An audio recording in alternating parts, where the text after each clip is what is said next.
नमो भगवते वासुदेवाय।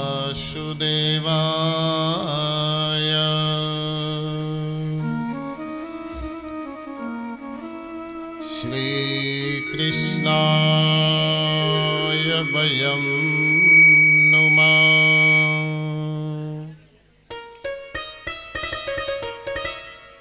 वन्दे वन्दारुमन्दारं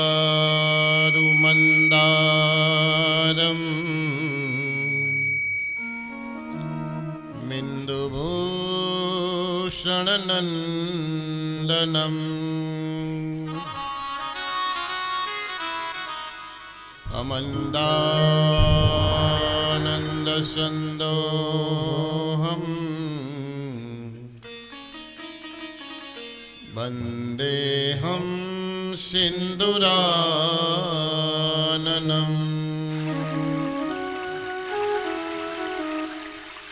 लम्बोदरं परमसुन्दरमेकदन्तं रक्ताम्बरं त्रिनयनं परमं पवित्रम्। उदयद्दिवाकरकरोज्ज्वलकायकान्तम् विघ्नेश्वरं सकलविघ्नहरं नमामि।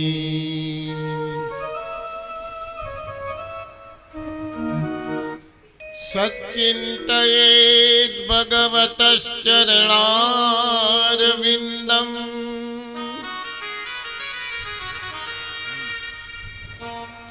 सच्चिन्तयेत् भगवतश्चरणारविन्दम्। वज्राकुशध्वजसरोरुलनाचनाड्यम् उत्तुङ्गरक्तखिलसल्लखचक्रवाल ज्योत्स्नाभिराहतमहान् हृदयान्धकारम्।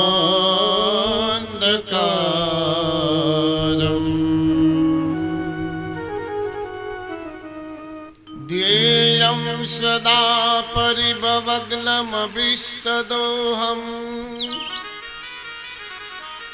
तीर्थास्पदं शिवविरिञ्चिनुतं शरण्यम्। भृत्यार्तिहं प्रणतपालभवाब्धिपोतम्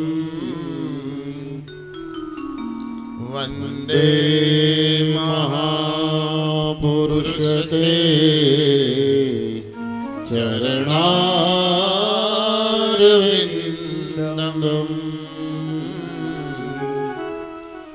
वन्दे महापुरुषते चरणारविन्दम्।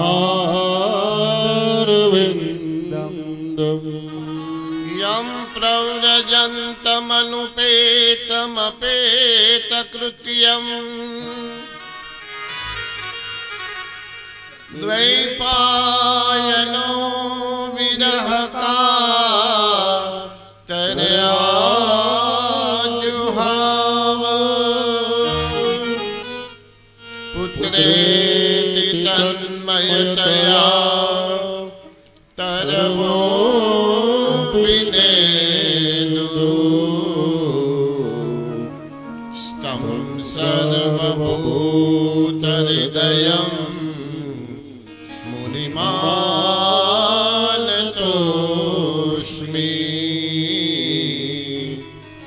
स्तं सर्वभूतहृदयम् मुनिमानतोऽस्मि।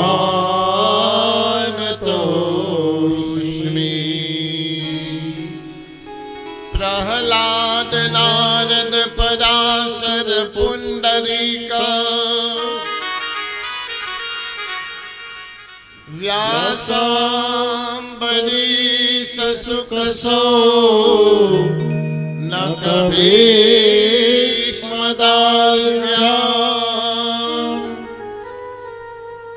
રુક્માંગદાર્જુન વસિષ્ઠ વિભીષણાદિન પુણ્યાનિમાન પરમ ભાગવતા સ્મરામિ પુણ્યાનિમાન પરમ ભાગવતા સ્મરામિ.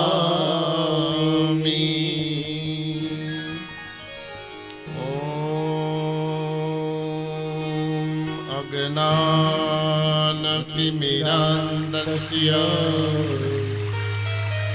જ્ઞાનાંજનશલાકયા ચક્ષુરુન્મીલિतं યેન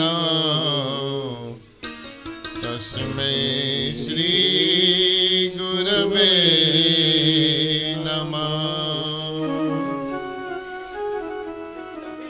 નારાયણં નમસ્કૃત્યં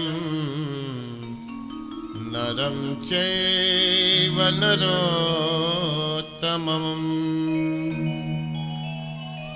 દેવીં સરસ્વતીં વ્યાસ તતો જયમુદીરયે તતો જયમુદીરયે.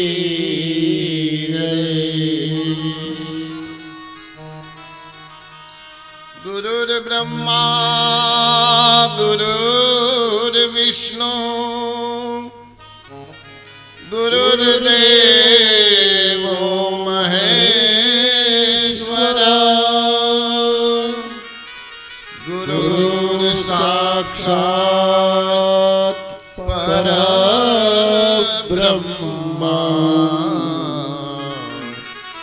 તસ્મૈ શ્રી ગુરવે નમઃ. તસ્મૈ શ્રી ગુરવે નમઃ.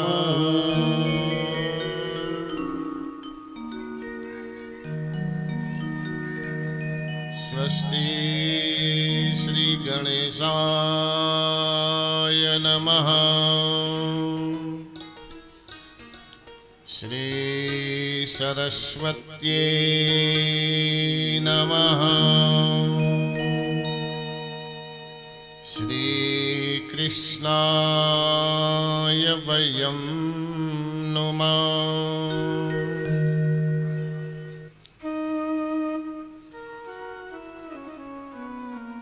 વિઘ્નને હરનાર વિઘ્ન વિનાયક એવા ગણપતિ મહારાજના ચરણોમાં નમસ્કાર કરી વાણીના અધિષ્ઠાત્રી માં સરસ્વતી શારદાના ચરણોમાં વંદન. જેના ગુણગાન ગાવા માટે આપણે બધા ભેગા થયા છીએ એવા રાધા કૃષ્ણ પરમ દ્વંદ્વ શ્રી કૃષ્ણાય વયમ નુમઃ. ભગવાન કૃષ્ણ પરમાત્માના ચરણારવિંદની અંદર નમસ્કાર કરી અને જેના દ્વારા સદજ્ઞાનની પ્રાપ્તિ થઈ એવા સદગુરુ પરમાત્માના ચરણોમાં વંદન કરી આજની કથા મહાત્મ્યની કથા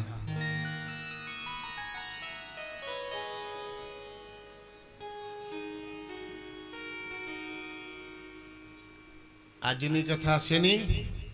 આ પહેલા સોફા ઉપર બેઠા એ બેનને કહું છું, આજની કથા શેની? આજની કથા છે ની મહાત્મ્યની કથા. હા બરોબર ને. નાનકડા બાળકો તોફાન કરે એ વાંધો નહીં, પણ મોટા કોઈ કરશે નહીં પોહાય. ભગવાન કૃષ્ણ પરમાત્માની અદ્ભુત આ ચરિત્ર. જન્માંતરે ભવેત પુણ્યમ તદા ભાગવતમ લભેત. જન્મો જન્મના પુણ્યનો ઉદય જે પરિવારનો થાય ને એને આંગણે ભાગવતજી પધારે. તમારે ત્યાં કોઈ દીકરા દીકરીના લગ્ન છે ને એ ફરજિયાત છે, એ કરવા જ પડે. યુવાન થાય, એની ઉંમર થાય એટલે દીકરા દીકરીના લગ્ન કરવા પડે. એ આપણી એક જવાબદારી છે ગૃહસ્થ જીવનની. પણ ભાગવતજી આપણી ઈચ્છાથી આપણે આંગણે ઠાકુર ન પધારે. એ તો આપણા 7 પેઢીના 7 જન્મના પુણ્યનો ઉદય થાય. ભાગવતજી એવું લખે છે વેદવ્યાસજી, જન્માંતરે ભવેત પુણ્યમ. જન્મો જન્મના પુણ્ય એનો જ્યારે ઉદય થાય એને આંગણે. અમારી પાસે મુહૂર્તો તો હજારો માણસો કઢાવી જતા હોય, બધાની ઘરે કથા નથી થતી. લીધેલો પૂજાપો પડ્યો રહે, લીધેલું મુહૂર્ત રહી જાય. ના, હાટની વસ્તુ નથી કે વેચાય છે બજાર પર. આ કઈ દુકાને મળતી કોઈ વસ્તુ નથી કે આ લ્યો પૈસા ને આપી દો. બાઈ કરવાની વસ્તુ નથી, ખરીદી ન થઈ શકે. આ તો જન્માંતરે ભવેત પુણ્યમ. જન્મો જન્મના પુણ્યનો ઉદય થાય ને ત્યારે એને આંગણે ખાલી નકરું પુણ્ય ન ચાલે. એની અંદર આપણા માતા પિતાના આશીર્વાદની જરૂર પડે. માતાની પિતાના આશીર્વાદ એ આ ગૃહસ્થ જીવનની અંદર, આ સંસારની અંદર દેવતાઓને આપણે મૂર્તિમાં જોયા છે, દેવતાઓને છબીમાં જોયા છે, દેવતાઓની આ કથા દ્વારા આપણે એનું નિરૂપણ સાંભળ્યું હોય, પણ આપણે એને પ્રત્યક્ષ જોયા નથી.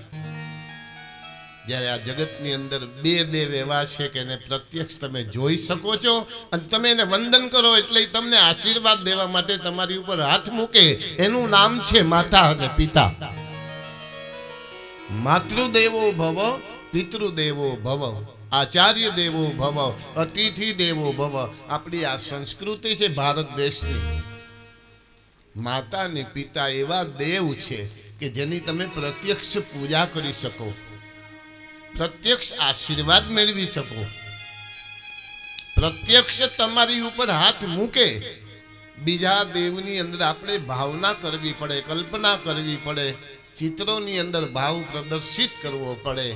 જ્યારે માતા પિતા એ પ્રત્યક્ષ દેવ છે એટલે એમના આશીર્વાદ મળે ત્યારે આ કાર્ય થાય છે. એને આંગણે ભાગવતજી આવે અને એની મહત્તા કેવી છે, એનું મહાત્મ્યની કથા. કથા 7 દિવસની છે. આ 8મો દિવસ ભાગવતજીના ગુણગાન આપણે જે શ્રવણ કરવાના છીએ. જ્ઞાન યજ્ઞ આપણે આંગણે ઠાકોરજીની કૃપાથી થયો છે. તો એ ભાગવતજીનો મહિમા શું છે, એ ભાગવતજી શું છે, એના સ્વરૂપનું વર્ણન, ભાગવતજીની તાકાત, ભાગવતજીનો મહિમા અને બીજા વિશેષ મહિમાનું વર્ણન કરતા પહેલા કહી દઉં કે ઠાકોરજીના સાનિધ્યમાંથી આપણે ભાગવતજીને લઈ અને વાજતે ગાજતે નાચતા કૂદતા નૃત્ય કરતા ડાન્સ કરતા કરતા આપણે વાડી આવતા હોય ને ત્યારે રસ્તાની અંદર બધાયના હૈયામાં એક હામ હોય કે જલ્દીથી પોથીજી મારી ઉપર લઈ લઉં, ઠાકુરને મારી ઉપર લઈ લઉં, ઠાકુરને મારી ઉપર લઈ લઉં. વાંગમય મૂર્તિ છે ભગવાન કૃષ્ણ પરમાત્માની, વાણીમય સ્વરૂપ. આ કોઈ ચોપડી નથી, આ કોઈ પુસ્તક નથી, આ કોઈ દંતકથા નથી. ભાગવતજી ભગવાન જ્યારે આ લોકને છોડીને સ્વધામ પધાર્યા કૃષ્ણ અવતારની અંદર, ત્યારે ધર્મ કોને આશરે ટકશે એવું ભગવાનના ભક્તોએ ભગવાનને પ્રશ્ન કર્યો કે પ્રભુ તમે તો જતા રહેશો ને કલિયુગનું આગમન થશે તો પછી ધર્મ કોને આશરે ટકશે?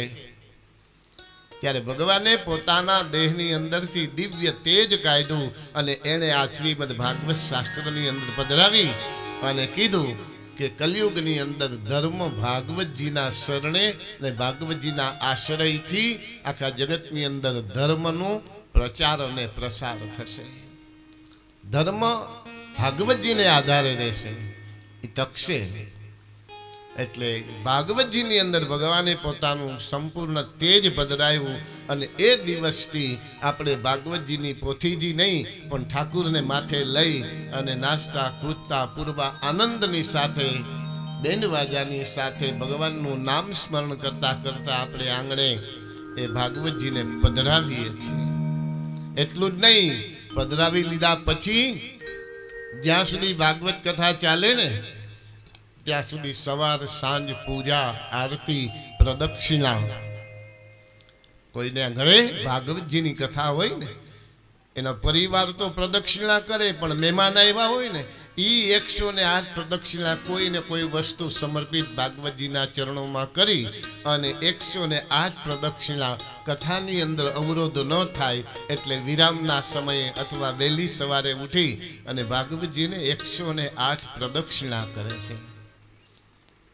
ભગવાનનું વાણીમય સ્વરૂપ છે ભાગવતજી. અને આવી આ દિવ્ય કથા એનો લાભ આજે આશર પરિવારના પિતૃઓ, એના માતા પિતા, એના વડીલો અને ઠાકોરજીની અસીમ કૃપા આ આશર પરિવાર ઉપર અત્યારે થઈ છે. એટલે 7 દિવસ સુધી આવતીકાલથી તમારે ભગવાનના ગુણગાન, તમારે ત્યાં જ્ઞાન યજ્ઞનો આરંભ થયો છે. ભાગવતજીને માટે એમ કહેવાય શ્રીમદ ભાગવત સપ્તાહ જ્ઞાન યજ્ઞ. આ મોટો યજ્ઞ છે જ્ઞાન યજ્ઞ. અને એમાં જ્ઞાન યજ્ઞની અંદર નહીં હોય, બીજા કોઈ યજ્ઞ હોય તો ઘી હોમવું પડે, જવતલ હોમવા પડે, જુદી જુદી ઔષધિઓ એની આહુતિ દેવી પડે. પણ આ જ્ઞાન યજ્ઞની અંદર તમારે બધાએ આહુતિ દેવાની છે. અને એ આહુતિ શેની છે? ઓમ નમો ભગવતે વાસુદેવાય. ઓમ નમો ભગવતે વાસુદેવાય. ઓમ નમો ભગવતે વાસુદેવાય. ઓમ નમો ભગવતે વાસુદેવાય. વાસુદેવાય હરિ વાસુદેવાય. વાસુદેવાય હરિ વાસુદેવાય. વાસુદેવાય હરિ વાસુદેવાય. વાસુદેવાય હરિ વાસુદેવાય. નમો ભગવતે વાસુદેવાય. ઓમ નમો ભગવતે વાસુદેવાય. ઓમ નમો ભગવતે વાસુદેવાય. ઓમ નમો ભગવતે વાસુદેવાય. વાસુદેવાય હરિ વાસુદેવાય. વાસુદેવાય હરિ વાસુદેવાય. વાસુદેવાય હરિ વાસુદેવાય. વાસુદેવાય હરિ વાસુદેવાય. ઓમ નમો ભગવતે વાસુદેવાય. ઓમ નમો ભગવતે વાસુદેવાય. ઓમ નમો ભગવતે વાસુદેવાય. ઓમ નમો ભગવતે વાસુદેવાય.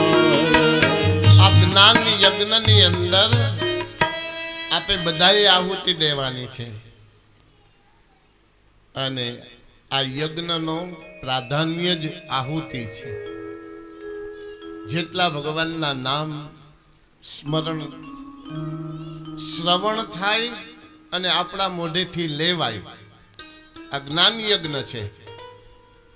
ભાગવત કથાની અંદર આવે ને કોઈ મહેમાન તરીકે તો એને આહુતિ દેવાનો લાભ મળે. આડોશી પાડોશી સગાવાલા કોઈ પણ આવે આ યજ્ઞની અંદર આહુતિ આપી શકે, પણ કોઈ આહુતિ આપતા હોય એને આહુતિ આપવા દઈ તોય પુણ્ય મળે. સમજાય છે ને મારી વાત? આહુતિ કોઈ આપતા હોય એને આપવા દઈ ને તોય પુણ્ય મળે. એટલે કથા કોઈ શ્રવણ કરતા હોય, સાંભળતા હોય,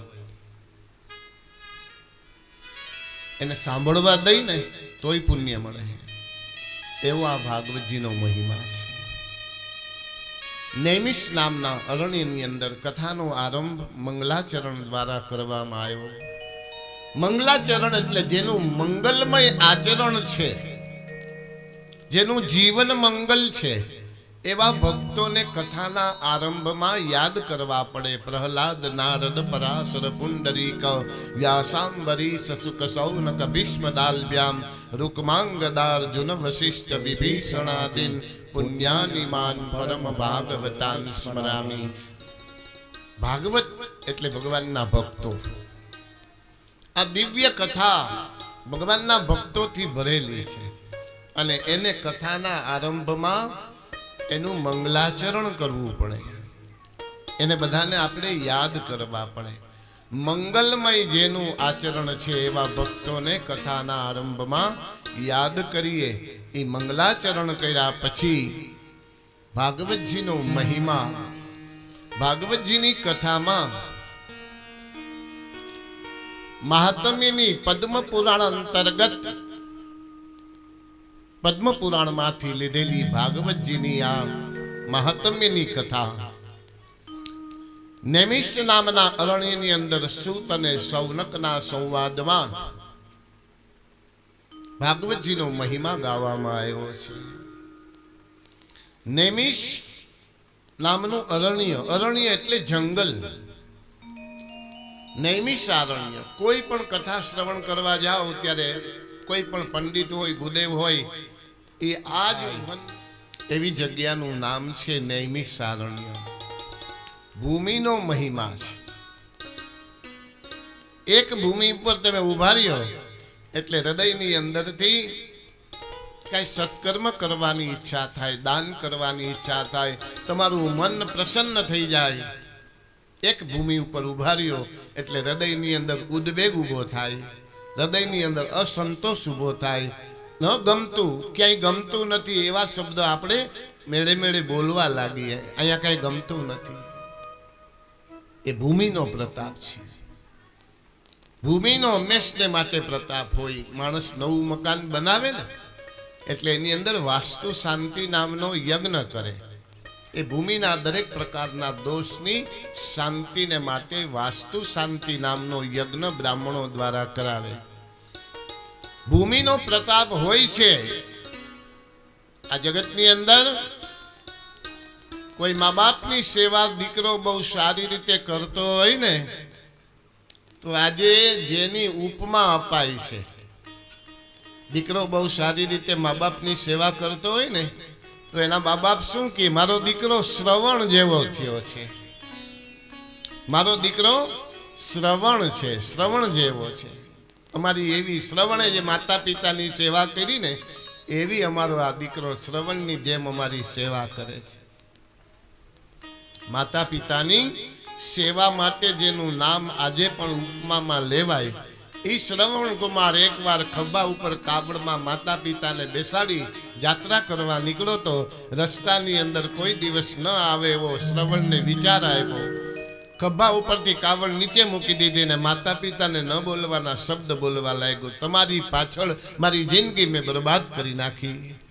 આખી જિંદગી મેં ગ્રસ્તાશ્રમ ધર્મનું સુખ લીધું નહીં અને તમારી સેવામાં ને સેવામાં મારો સમય વ્યતીત થઈ ગયો. હવે હું તમારી સેવા નહીં કરું. માતા પિતાને શ્રવણે આવું કીધું. એનો પિતા બહુ જ્ઞાની હતો. એને વિચાર કર્યો મારો દીકરો આવું કોઈ દી બોલે નહીં.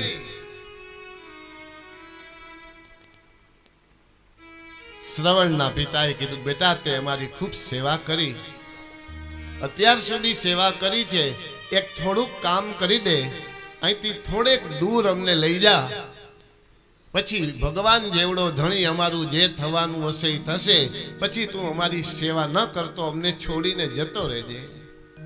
શ્રવણને એમ થયું કે આટલી સેવા કરી છે ને થોડેક સુધી દૂર લઈ જવાનું કે છે, ના શું પાડવી.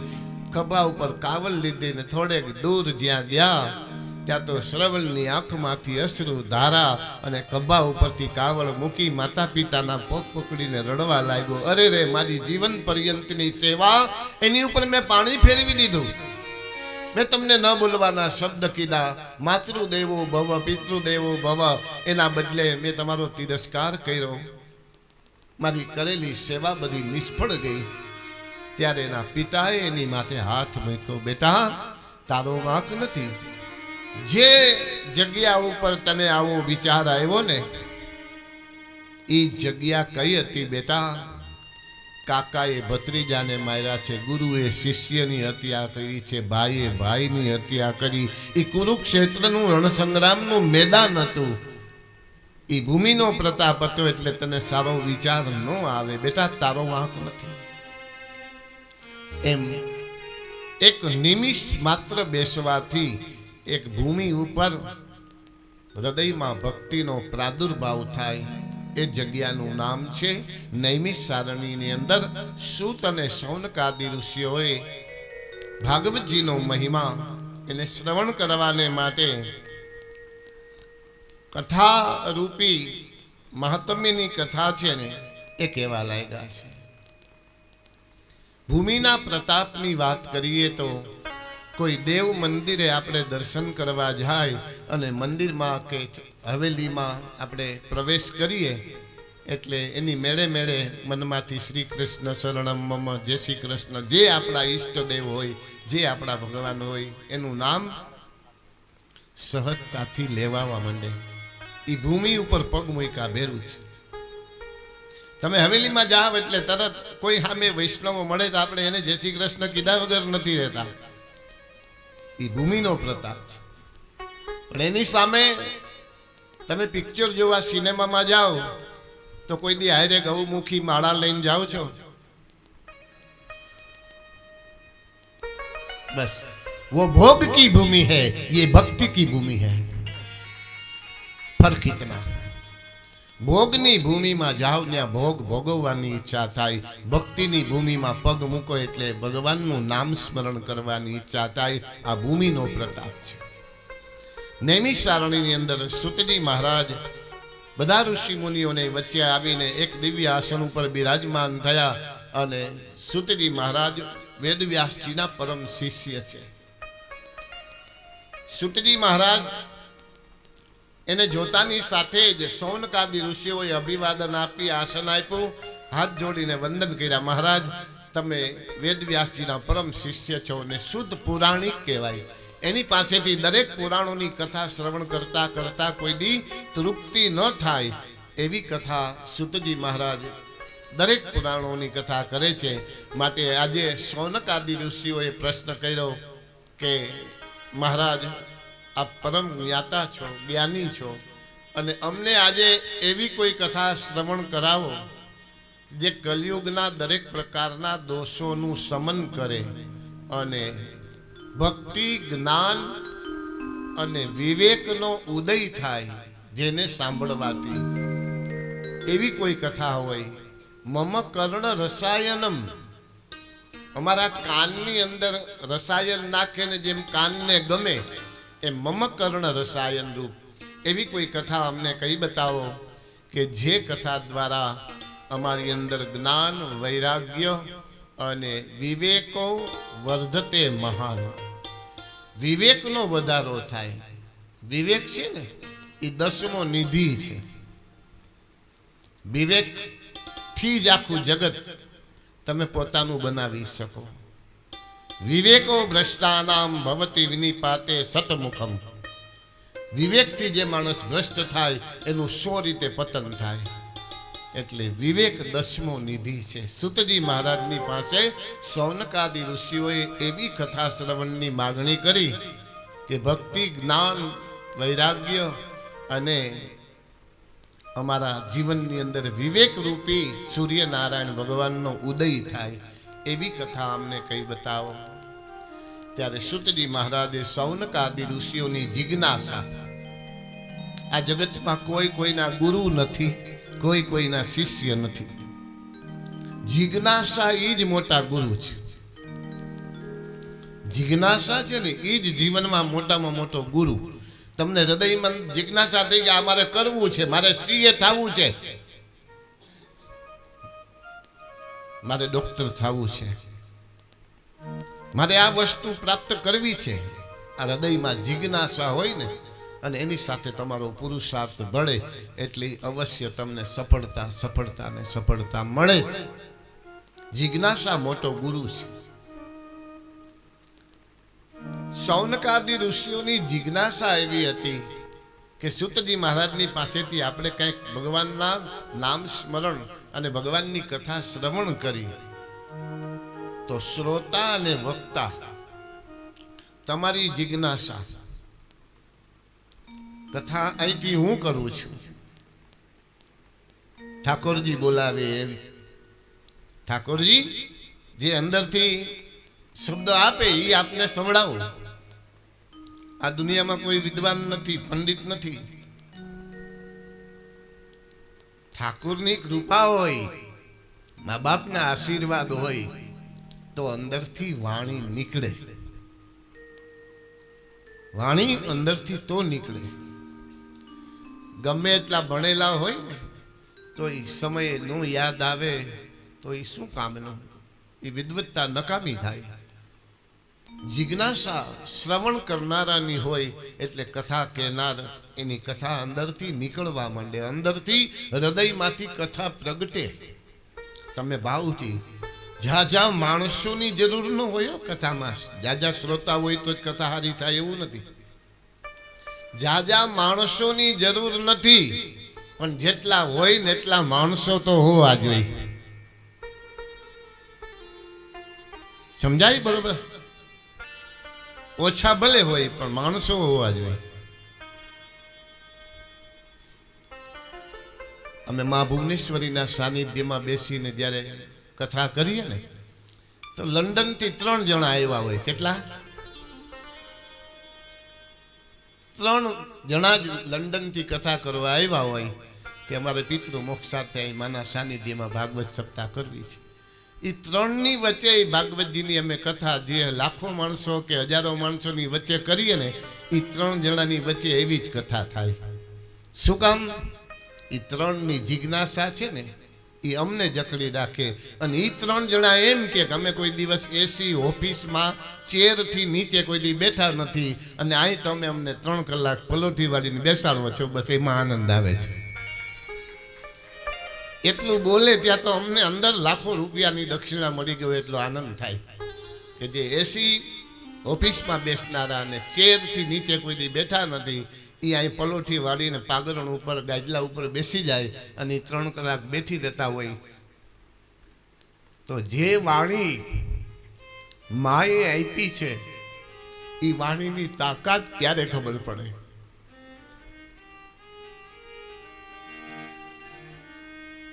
ભગવાને આપણી ઉપર કેવી કૃપા કરી છે ને એની બીજાની ઉપર કૃપા નથી થઈ. જો ને તો તમારી ઉપર કરેલી કૃપાનું તમને મહત્વ સમજાય. એમને ન સમજાય કે ઈશ્વરે આને નથી આપ્યું, એ મને આપ્યું છે. જ્ઞાન, વૈરાગ્ય, ભક્તિ અને વિવેક. એની કથા માટે સૂતજી મહારાજને સૌનકાદિ ઋષિઓએ પ્રશ્ન કર્યા અને પ્રશ્નના જવાબમાં સૂતજી મહારાજે કીધું કે હું તમને એવી કથા પૂર્વકાળની અંદર બનેલી એક ઘટના કહું છું કે કાલ વ્યાલો મુખગ્રાસ ત્રાસ નિર્ણાસ હેતવે કાળરૂપી સર્પના ગ્રાસ, કાલ વ્યાલ મુખગ્રાસ, કાલરૂપી સર્પનો જે કોળિયો બનેલો છે એવો મહારાજા પરીક્ષિત, જેનું 7મે દિવસે મૃત્યુ છે તક્ષક નાગથી, કાળરૂપી સર્પનો એ કોળિયો બની ગયો છે. એવા તમામ પ્રકારના જ્ઞાન અને વૈરાગ્યની સાથે મહારાજા પરીક્ષિત સંપૂર્ણ વિનિયોગ, સંપૂર્ણ ત્યાગ પોતાના દીકરા જન્મેજયને સંપૂર્ણ રાજ્ય સોંપી અને ગંગાના કિનારે ઉપર આવીને બેસી ગયા. એવે વખતે ઋષિઓ ઘટના એવી બની કે ગંગાના કિનારા ઉપર મહારાજા પરીક્ષિત બધું છોડી અને 7 દિવસમાં મારું મૃત્યુ એને હું સુધારી લઉં, એને મંગલમય બનાવી લઉં. કારણ કે જાતસ્ય હિ ધ્રુવમ મૃત્યુ ધ્રુવમ જન્મ મૃતસ્ય ચ, એવું ગીતાજીની અંદર યોગેશ્વર કૃષ્ણએ કીધું છે કે જન્મેલાનું મૃત્યુ નિશ્ચિત છે અને મૃત્યુ પામેલાનો જન્મ નિશ્ચિત છે. જાતસ્ય હિ ધ્રુવમ મૃત્યુ ધ્રુવમ જન્મ મૃતસ્ય ચ. પણ મૃત્યુને કોઈ રોકી શકતું નથી, મૃત્યુને કોઈ ટાળી ન શકે. મૃત્યુને સુધારી શકે, મૃત્યુને સુધારી શકાય. અને મૃત્યુને સુધારવું હોય તો સંપૂર્ણ વિનિયોગ, ત્યાગ અને સમર્પણનો ભાવ અને ઈશ્વરની શરણાગતિ, આ તમારું મૃત્યુ સુધારે. ભાગવતજીની અંદર 2 જણાને અગાઉથી ખબર પડી ગઈ હતી કે મારું મૃત્યુ કોણે ને ક્યારે કોના હાથે. એક મહારાજા પરીક્ષિતને ખબર હતી કે આજથી 7મે દિવસે મને સર્પદંશ એના કરડવાથી મારું મૃત્યુ છે. અને એક રાજા કંસને ખબર પડી હતી કે દેવકીનું 8મું સંતાન તારો કાળ છે, તને મારશે.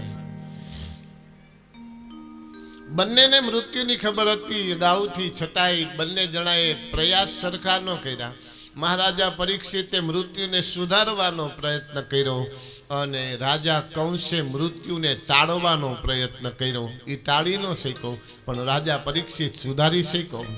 એટલે મૃત્યુ જેનું નજીક છે એ ગંગાના કિનારા ઉપર આવીને બેસા અને એ ગુરુ ગોતવાનો જવા પડે, કોઈની પાસે કંઠી બંધાવા જવું ન પડે.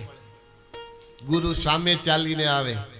તત્રાયયો 16 વાર્ષિકસ્તદા, નિત્ય જેની 16 વર્ષની ઉંમર છે દેખાય અને પિંગલી જટા કોપિન એક આખા અંગ ઉપર ધારણ કરેલું છે લોક મર્યાદાને માટે અને ગૌર વર્ણ. સુખદેવજી મહારાજનું આગમન થયું ગંગાના કિનારા ઉપર અને આખી સભાની અંદર બધા ઋષિમુનિઓ બેઠા છે. એમાં સુખદેવજીનું આગમન થતાં આખી સભા તેજોમય બની ગઈ. મહારાજા પરીક્ષિતે ગંગાજીના કિનારા ઉપર ગંગાના કિનારા ઉપર એનું મૃત્યુને સુધારવા, એના મૃત્યુને મંગલમય કરવાને માટે સુખદેવજી મહારાજ રાજા પરીક્ષિતની પાસે આવ્યા. પણ એ વખતે ખબર પડી કે સુખદેવજી મહારાજ કથારૂપી અમૃતનું પાન કરાવવાને માટે રાજા પરીક્ષિતની પાસે આવ્યા છે. ત્રણેય લોકની અંદર ચર્ચા થવા લાગી. દેવતાઓ ભેગા થઈ અને હાથમાં અમૃતનો ઘડો લઈને ગંગાના કિનારા ઉપર આવ્યા. અમૃતનો ઘડો લઈને સુખદેવજી મહારાજની પાસે પ્રસ્તાવ મૂક્યો, મહારાજ તમે જે કથા મહારાજા પરીક્ષિતને કહેવાના છો 7 દિવસમાં, એ ભગવાનની કથા તમે અમને કઈ બતાવો. કથારૂપી અમૃતનું પાન અમને કરાવો અને અમે સ્વર્ગમાંથી આ અમૃતનો ઘડો લઈને આવ્યા છીએ. આ અમૃત તમે રાજા પરીક્ષિતને આપો ને એટલે એ અજર ને અમર બની જાય, એને મૃત્યુનો ભય ટળી જાય. સુખદેવજી મહારાજે દેવતાઓની આ વાત જ્યાં સાંભળી એ વખતે સુખદેવજી મહારાજે દેવતાઓની હાંસી કરી છે. દેવતાઓની સામે જોઈને હસવા લાગ્યા. ક્વ સુધા ક્વ કથા લોકે ક્વ કાચ ક્વ મણિર મહાન. ક્યાં સુધા એટલે ક્યાં અમૃત, ક્યાં કથારૂપી અમૃત અને ક્યાં કાચ અને ક્યાં મણિ. તમે કાચનો ટુકડો લઈ અને મણિની સાથે અદલો કરવા આવ્યા છો.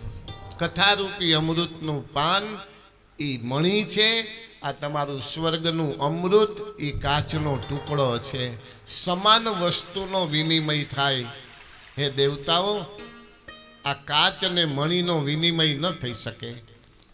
એમ કરીને દેવતાઓની હાંસી કરી અને અનઅધિકારી અધિકાર નહોતો દેવતાઓનો કથારૂપી અમૃતનું પાન કરવાનો, એટલે સુખદેવજી મહારાજે દેવતાઓને કથારૂપી અમૃતનું પાન ન કરાવ્યું અને મહારાજા પરીક્ષિતને કથારૂપી અમૃતનું પાન કરાવતા રાજાને દિવ્ય મૃત્યુ, મંગલમય મૃત્યુ, આકાશમાંથી દેવતાઓને પુષ્પ વૃષ્ટિ કરવી પડે એવું એને મહાન મંગલમય મૃત્યુ પ્રાપ્ત થયું. અને દેવતાઓએ ભાગવતજીના આટલા બધા મહત્તાને જાણતા ત્રણેય લોકની અંદર, બ્રહ્મલોકની અંદર હાહાકાર થઈ ગયો કે આ ભાગવતજીની આટલી બધી તાકાત. હા, કાંટો લગાડવામાં આવ્યો, બ્રહ્મલોકે તુલા બધવામ. કાંટો વળાવી એક પલનાની અંદર અન્ય શાસ્ત્ર પુરાણો મૂક્યા અને એક પલનાની અંદર શ્રીમદ ભાગવતજીને પધરાવવામાં આવ્યા. તો લઘુન્યન્યાની જાતાની ગૌરવેન ઇદમ મહત. અન્ય બધું પલનું હતું એ હળવું થયું અને ભાગવતજીનું પલ્લું હતું એ ભારી થયું. એટલે ભાગવતજીનો મહિમા બ્રહ્મલોકની અંદર પણ ગવાવા લાગ્યો. આ રીતે ભાગવતજીનો મહિમા બતાવતા પણ સુખદેવજી મહારાજા પરીક્ષિતને આ કથા બ્રહ્માની પાસેથી, સનકાદિક મહર્ષિઓની પાસેથી નારદજી દ્વારા આ કથા, સનકાદિક મહર્ષિઓએ નારદજીને આ કથા કરેલી. આટલી વાત સૂતજી મહારાજે કીધી. ત્યાં સૂતજી મહારાજ સૌનકાદી ઋષિઓએ પ્રશ્ન કર્યો કે મહારાજ, નારદ મુનિ તો સગો દોહન માત્ર, એક ગાય દોવાય ને એટલી વાર જ એક ઠેકાણે સ્થિર રહી શકે છે, બાકી તો એ પર્યટન જ કરે છે, પરિભ્રમણ કરે છે, ભક્તિ સૂત્રના પ્રણેતા છે. એ નારદજી 7 દિવસ સુધી આ કથા કઈ રીતે શ્રવણ કરી એટલે આખો ઇતિહાસ કઈ બતાવ્યો કે એકવાર પૃથ્વીને સર્વોત્તમ જાણી અને નારદજી આ પૃથ્વી લોકની અંદર પરિભ્રમણ કરવા લાગ્યા. અને એવે વખતે કલયુગનું આક્રમણ થયું હતું, કલયુગનું આગમન થઈ ગયું હતું. અને કલયુગનું આગમન થતાં કલયુગના દોષો એને ચારે બાજુ દેખાવા લાગ્યા. અટ્ટશૂલા જનપદા શિવશૂલા દ્વિજાતય કામિન્ય કેશશૂલિન્ય સંભવંતી કલાવિહ. નારદજીએ આવીને જોયું તો દરેકના દાંપત્ય જીવનની અંદર કલહ વગરનું કોઈ દાંપત્ય જીવન નહોતું. ગ્રસ્તાશ્રમ ધર્મની અંદર જ્યાં જ્યાં કોઈના ઘરમાં જાય તો ત્યાં તરુણી સ્ત્રીઓનું પ્રભુત્વ દરેકના ઘરની અંદર વધારે દેખાણું. પુરુષ બિચારો થયો અને શ્યાલકા બુદ્ધિદાયકા, ઘરની અંદર શાળાઓ સલાહ દેવાવાળા થયા. ભાઈની સલાહ નહીં, શાળા કેમ કરવા લાગ્યા, રાંધેલા અન્ન વેચાવા લાગ્યા. આવું બધું દ્રશ્ય નારદજીએ જોયું. ફરતા ફરતા ફરતા અનેક પ્રકારના આશ્રમોની અંદર ગયા તો આશ્રમા યવને રુદ્ધા, આશ્રમોની અંદર યવનો રહેવા લાગ્યા. તીર્થોની અંદર પણ જ્યાં જાઓ ત્યાં લૂંટફાટ, આવું બધું દ્રશ્ય જોયું. નારદજીનું હૃદય બહુ દુખાવા લાગ્યું. અરે રે, આ કલયુગની અંદર આટલા બધા દોષ. કલયુગની અંદર ઘરે ઘરે દાંપત્ય જીવનની અંદર કલહ જોયો. આમ ફરતા ફરતા ફરતા આખા પૃથ્વીનું ભ્રમણ કરતા કરતા વૃંદાવનની અંદર આવી આગળ જતા જતા એક યમુનાજીના કિનારા પાસે આવ્યા અને ત્યાં એક યુવાન સ્ત્રી અને બાજુમાં અચેતન બનેલા 2 વૃદ્ધ પુરુષોને જોયા. નારદજીએ દૂરથી જોયું અને એ જ વખતે નારદજી ત્યાંથી પસાર થયા ત્યારે જે યુવાન સ્ત્રી હતી ને એને નારદજીને જોતાની સાથે હૃદયમાં આનંદનો અનુભવ થયો. એટલે નારદજીને પાસે બોલાવ્યા. ભો સાધુ ક્ષણમ તિષ્ઠ મત ચિંતા મપી નાશય બહુધા તવ વાક્યેન દુઃખ શાંતિર ભવિષ્યતિ. નારદજીને યુવાન સ્ત્રીએ બોલાવ્યા કે હે સાધુ, ક્ષણમ તિષ્ઠ, એક થોડી વારને માટે તમે રોકાઓ. નારદજી આવીને જોયું આ યુવાન સ્ત્રી, બાજુમાં 2 ગરડા પુરુષો અચેતન બનેલા, વારંવાર એને ઉઠાડવાનો પ્રયત્ન કરે છે. યુવાન સ્ત્રીની સેવિકાઓ, અન્ય દાસીઓ, કેટલીક સખીઓ એની સેવા કરતી હતી. નારદજી આવું અદ્ભુત દ્રશ્ય જોયું અને યુવાન સ્ત્રીને પૂછ્યું, કાશીત્વમ, તમે કોણ છો? ક્વા ઈમો, આ બે સૂતેલા પુરુષો કોણ છે? એટલે યુવાન સ્ત્રી હતી, એને જવાબ આપ્યો કે અહમ તો ભક્તિ રીતિ ખ્યાતા ઈમો મેં તનયો મતો. મારું નામ ભક્તિ છે, આ બે મારા દીકરા છે. જ્ઞાન અને વૈરાગ્ય, કલયુગ આવવાના કારણે મારા ગ્રાહકો છે, પણ જ્ઞાન અને વૈરાગ્યને પુષ્ટિ મળી નહીં, એટલે એને વૃદ્ધાવસ્થા આવી છે, અચેતન બન્યા છે. જગાડવાને માટે પ્રયત્ન કરું છું, પણ એ જાગતા નથી. નારદજીએ એમ પૂછ્યું કે તમે યુવાન, માં ગરડી હોય ને દીકરા જુવાન હોય, આ તમારા દીકરા ગરડા ને તમે યુવાન, આવું? તો કે હા મહારાજ, ઈ કલયુગનું આક્રમણ છે. કલયુગની અંદર જ્ઞાન અને વૈરાગ્ય વગરની ભક્તિ, કહેવાનું તાત્પર્ય એ છે ભક્તિ બધાની પાસે છે, પણ કેવી? ત્યાગ અને સમર્પણની વાત આવે ને એટલે એ ભક્તિ તરત સંકેલાઈ જાય. બ્રહ્મ જ્ઞાન બિન નર નારી કરત નહીં દૂસરી બાત, કોડી મૂલ ही कारण करत विप्र गुरु घात. सियावर रामचंद्र की जय. આખા જગતની અંદર જ્યાં જોવું ને આ જ્ઞાનની વાતો કરવી બહુ સહેલી છે. બધા બોલતા હોય ને, આપણે શું લઈ આવ્યા હતા ને શું લઈ જવાનું છે, એવું બધા બોલે છે. આપણે બધાએ સાંભળ્યું હોય છે, બધા બોલે ને, ક્યાં આપણે કાંઈ લઈ આવ્યા હતા ને ક્યાં કાંઈ ભેગું લઈ જવું. પણ આપણે એમાં સ્વતંત્ર નથી, એટલે લઈ જઈ શકતા નથી, એટલે આવું બોલી છીએ. જો લઈ જઈ શકતા હોય તો કોઈ કાંઈ મૂકીને જાય એવા ખરા?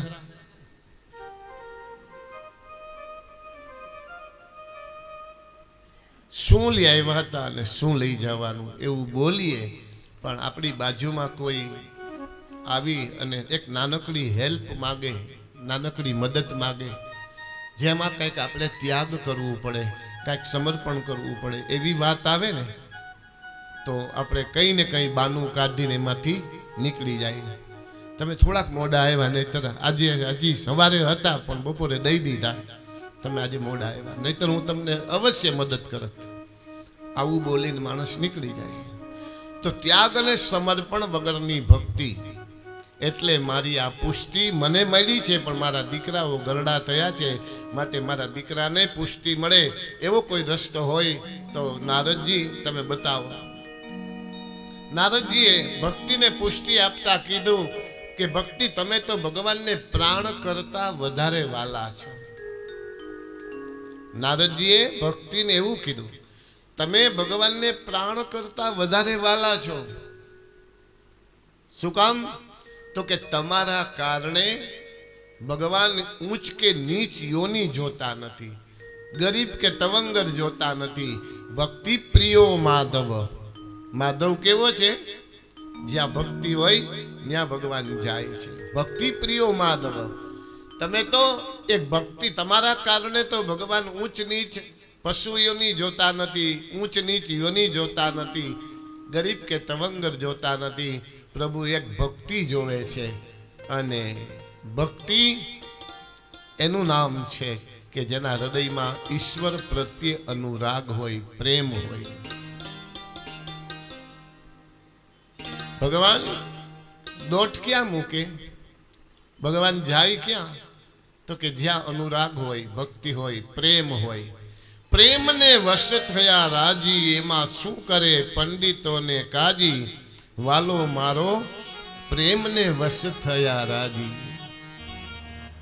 પ્રેમને વશ થયા રાજી, વાલો મારો પ્રેમને વશ થયા રાજી.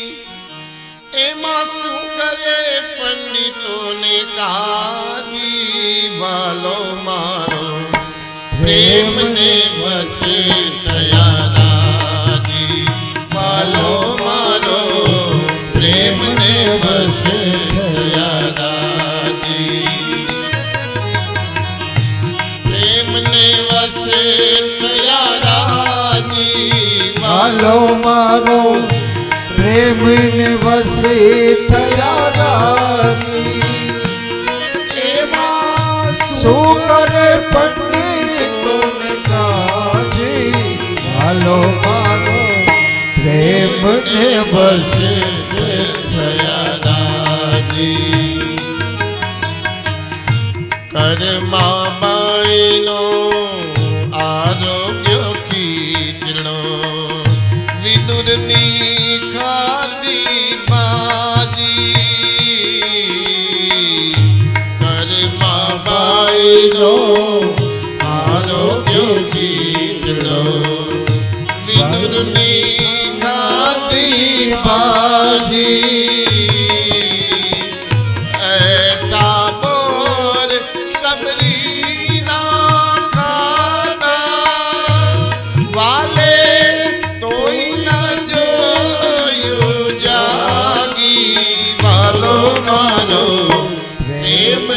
વસે થયા રાજી વાલો મારો પ્રેમ ને વસે થયા રાજી પ્રેમ ને વસે થયા રાજી વાલો મારો પ્રેમ ને વસે થયા રાજી એમાં સુગવે પંડિતોને કાજી વાલો મારો પ્રેમ ને વસે થયા રાજી વાલો મારો પ્રેમ ને વસે થયા રાજી ભક્તિ પ્રિયો માધવ ભક્તિ તો ભગવાનને પ્રાણ કરતા વાલી છો ભગવાન દોટ મૂકે દુર્યોધનના 56 ભોગનો ત્યાગ કરી અને વિદુરની ઘરે ભગવાનને ભૂખ લાગી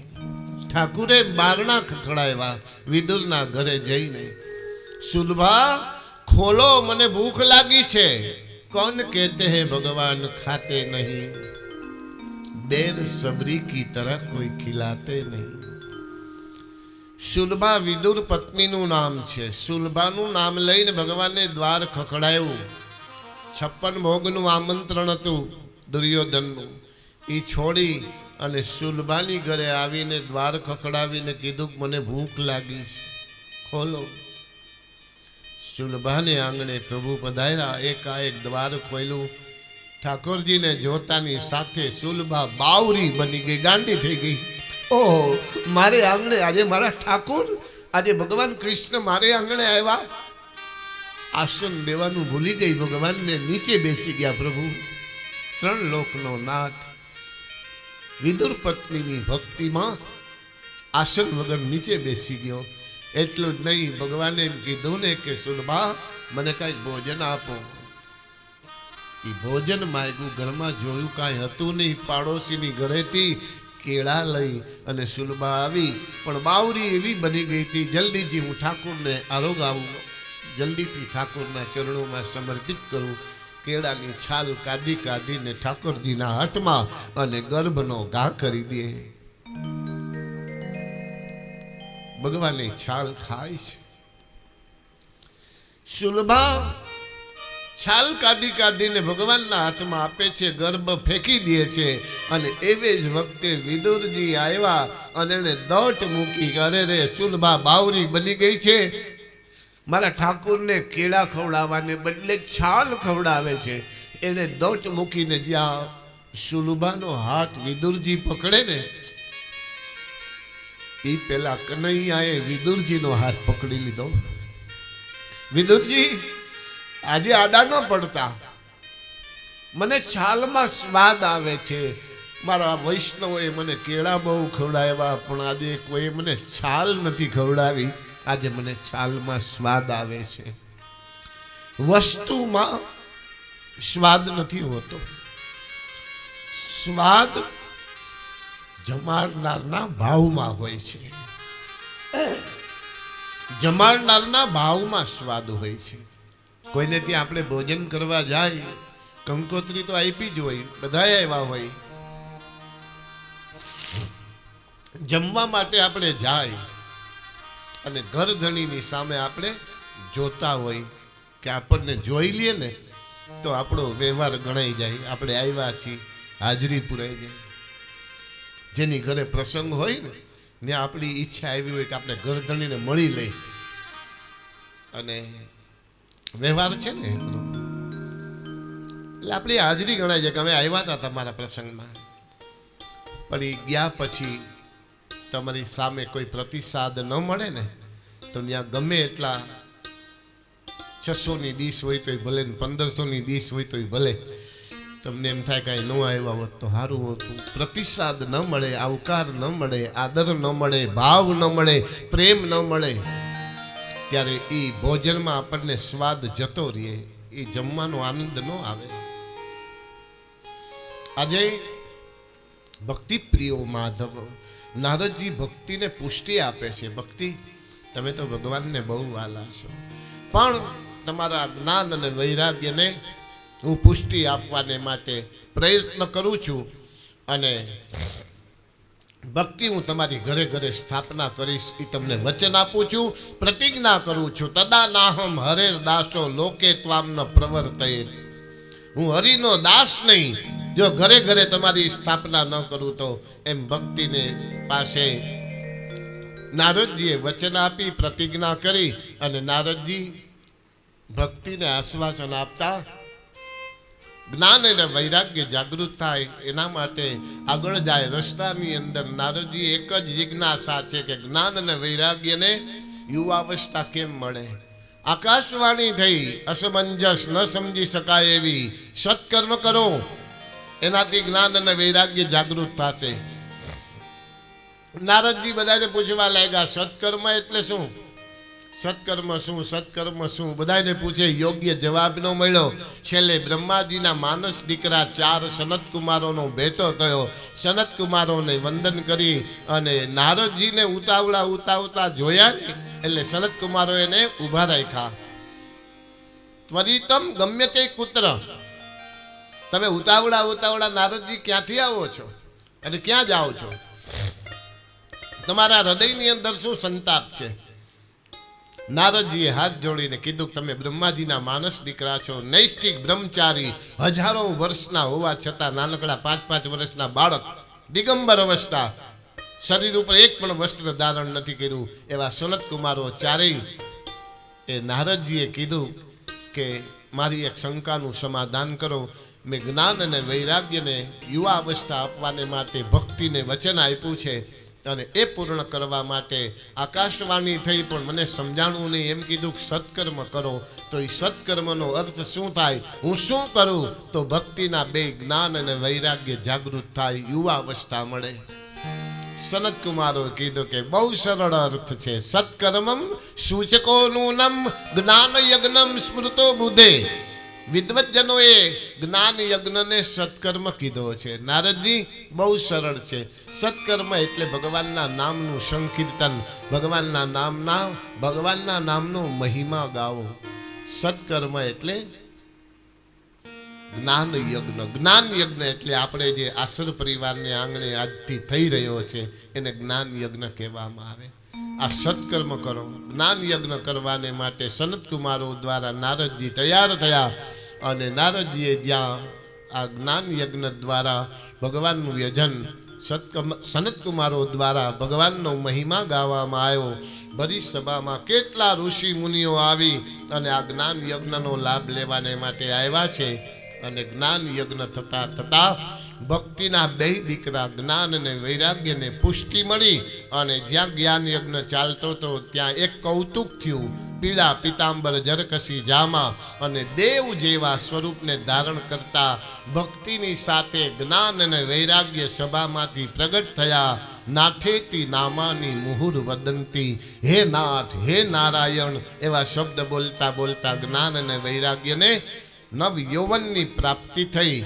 અને ભક્તિએ નારદજીને પ્રાર્થના કરી કે નારદજી તમે મારા 2 દીકરાને નવ યૌવન બનાવ્યા, હવે હું ક્યાં જઈને રહું? ભક્તિએ રહેવાને માટે રહેણાંક સ્થાન માંગ્યું. એટલે નારદજીએ કીધું કે તમે ભક્તોના હૃદયની અંદર રહ્યો છો. તમારું સ્થાન ભક્તોનું હૃદય, એ તમારું ભક્તિનું સ્થાન, ભક્તિનો રહેણાંક, ભક્તિનું એડ્રેસ. ભક્તિ ક્યાં રહે? ભક્તોના હૃદયમાં. અને ભક્તો કોને કહેવા?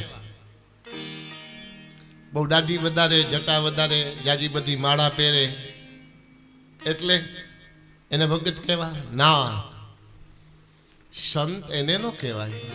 રામચરિત માનસ તો સંતની વ્યાખ્યા જુદી કરે છે. ઓ સત્ય સમાન ધર્મ નહીં દૂજા, આગમ નિગમ પુરાણ બખાના, સંત હૃદય નવનીત સમાના,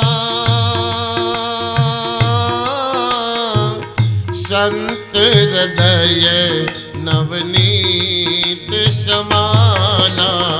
રામ સિયા રામ જય જય રામ, રામ સિયા રામ જય જય રામ. ઓ સંત હૃદય નવનીત સમાના, સંત હૃદય નવનીત સમાના. રામ સિયા રામ જય જય રામ, રામ સિયા રામ જય જય રામ. સંત હૃદય નવનીત સમાના.